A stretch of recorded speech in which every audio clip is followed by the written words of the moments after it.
Hi, I'm Julie Dunn, and I'm a local Rochester teen. I'm 20 years old now, but when I was 14, I suffered from an eating disorder.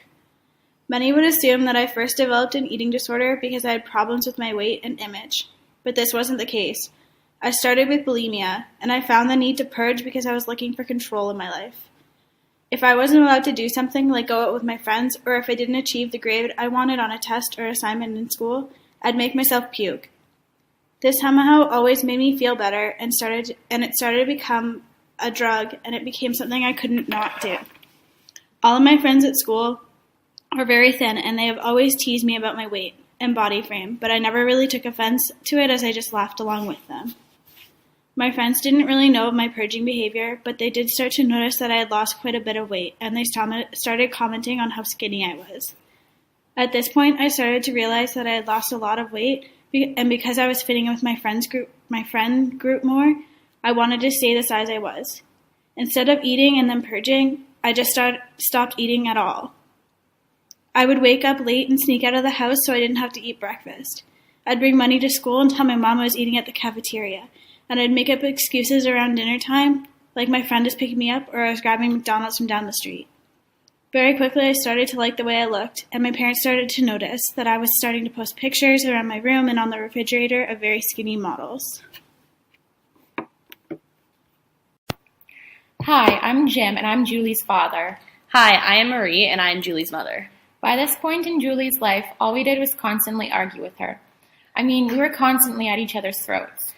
It was very difficult to watch my daughter go through something like this, and no matter what you said, she didn't care to hear it.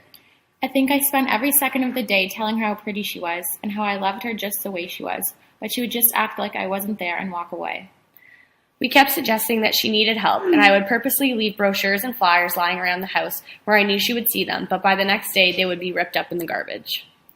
I would go in her room to put laundry away, and she will have plastered pictures of skinny models from magazines all over her walls.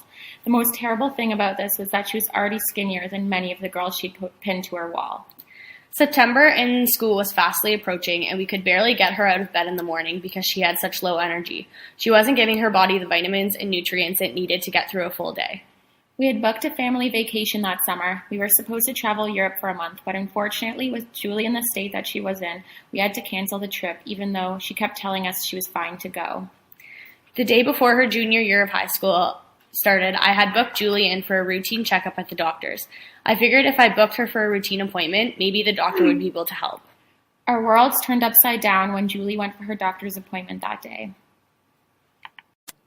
I was so mad that my parents made me go to a routine checkup appointment. I thought I looked totally fine, but I hated the way people looked at me when I went out in public.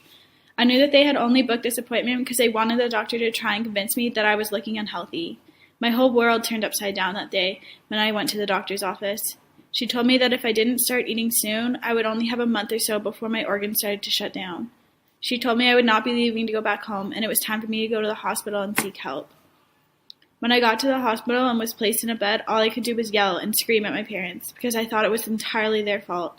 The only reason I was in the hospital is because they made me go for a routine checkup.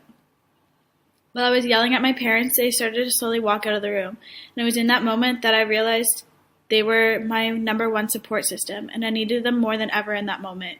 I immediately burst into tears, stumbling out of bed, and gave them both a big hug and apologized for my behavior. Where I was standing there was a full-length mirror on the wall, and as I looked into it, I realized what my body actually looked like, and realized how poorly I had treated my body over the past few months. It was at this point that the most important priority was getting help and making myself better. I was sent to a rehabilitative center for adolescents with eating disorders, and I worked with Dr. Smith. I couldn't have asked for a better doctor and motivator in my recovery. Hi, I am Dr. Smith, and I worked with Julie and helped her recover from her struggle with anorexia and bulimia. While she was trying to take control of everything in her life, she started to lose control of more than she thought. Her biggest barrier was that she found it hard to admit that she was sick and she needed help, and she found it hard to admit that she isn't able to eat 3 meals a day without purging. Although I helped her along the way, I really wanted Julie to make the changes herself and let it be her decision to get better. There were days during the early stages where she would decide that she didn't want to eat and that she wasn't ready to eat and that she was fine, but as time went on, the days slowly faded away.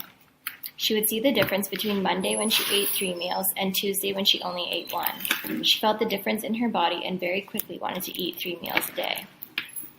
She realized that it is a decision that she needed to make every day to be happy and healthy and not to focus on her calorie intake or make an effort to undereat. Once she was able to start eating 3 meals a day, her energy levels increased significantly and she had a glow to her. She is so much stronger as a person. When someone asks her what her hobbies are, she has answers for them, and she is very content with her life and her decision to get healthy and beat her battle with anorexia and bulimia. It is stories like Julie's that will encourage other adolescents to admit to their eating disorders and to know that there is always support out there.